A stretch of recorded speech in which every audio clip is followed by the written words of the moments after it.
I will be supporting the motion today, and I commend the regional group on bringing it forward.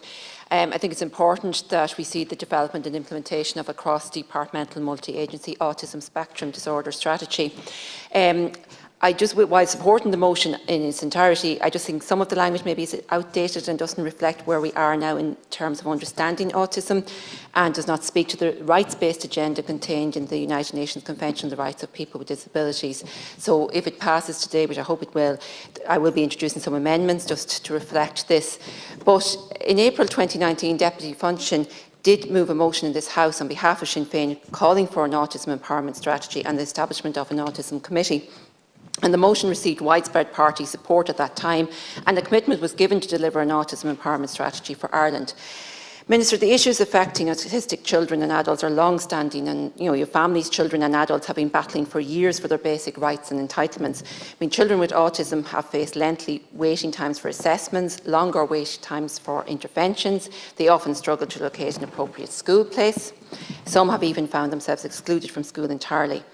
Autistic adults face huge gaps in the provision of crucial services, particularly in regard to finding work and living independently.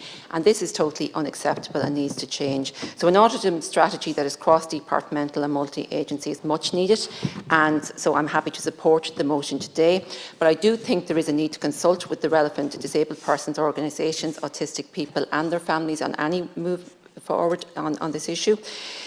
I still want to see the establishment of an all-party Oireachtas committee on autism and a shortened timeframe for the publication of a strategy.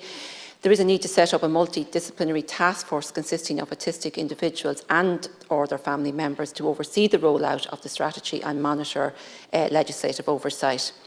I think a review of the National Council for Special Education policy with regard to provision of autism classes at primary and post-primary level is also needed as well.